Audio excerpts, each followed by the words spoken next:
kembali dalam Semasa 3. Jalan pantai di kilometer 107 Kuantan ke Kuala Terengganu ditutup kepada pengguna kerana mendap susulan hujan lebat dan banjir kilat yang menenggelamkan laluan berkenaan. Laluan berhampiran kampung Labuhan Kerti itu tidak boleh dilalui sepenuhnya oleh semua jenis kenderaan. Ia berikutan hampir keseluruhan struktur jalan mendap dan berlubang besar sedalam hampir 3 meter.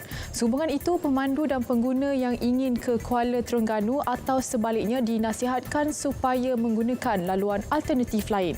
Tinjauan mendapati laluan itu ditutup sepenuhnya dan aliran trafik ke arah Kuala Terengganu dilencongkan ke laluan bersebelahan. Sementara itu, Jabatan Kerja Raya Daerah Kemaman ketika dihubungi memberitahu kejadian mendapan terjadi selepas paip air utama yang berada di bawah tanah pecah akibat limpahan air hujan yang banyak dari kawasan bukit berdekatan. Kerja-kerja pembaikan paip air dan kerja berkaitan akan dilaksanakan dalam masa terdekat. Cuba menyusup masuk ke Sarawak melalui jalan tikus namun gagal. 4 pendatang asing tanpa izin parti ditahan pasukan ATM sebelum diusir keluar malam tadi.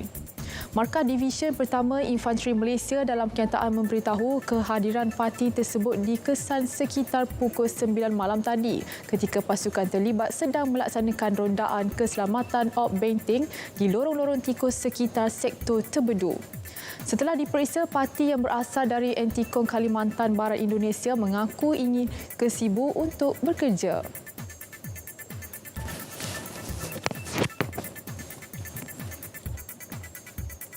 Bantuan khas Ibu Tunggal BKIT di bawah program Kembara Prihatin Negara KPN bakal memanfaatkan 161,909 pemohon. Ia merupakan tambahan seramai 11,909 penerima daripada permohonan sebelumnya.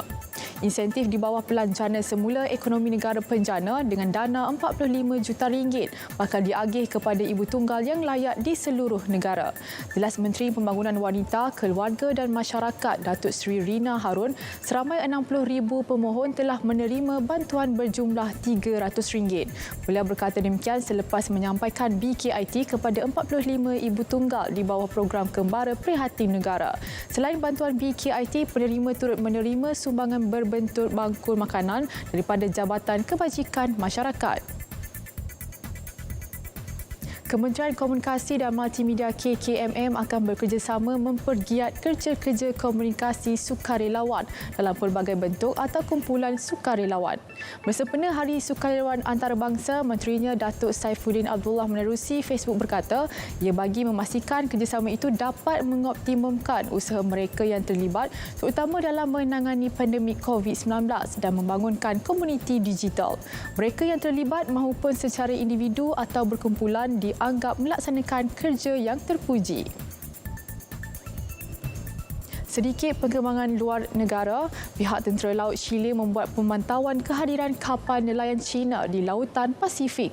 Langkah berkenaan dibuat bagi mengelak pencerobohan kapal nelayan asing memasuki perairannya. Berdasarkan laporan pihak berkuasa, terdapat ratusan kapal nelayan asing dikesan berada berhampiran perairan antarabangsa, iaitu di wilayah Arikawai, Parinakota. Majoriti kapal berkenaan pula adalah dari China. Pada bulan lepas, 2 nelayan China telah menyeberangi Selat Magellan di selatan Chile yang merupakan salah satu laluan terpenting antara lautan Atlantik dan Pasifik. Industri perikanan Chile merupakan salah satu penyumbang terbesar ekonomi negara berkenaan.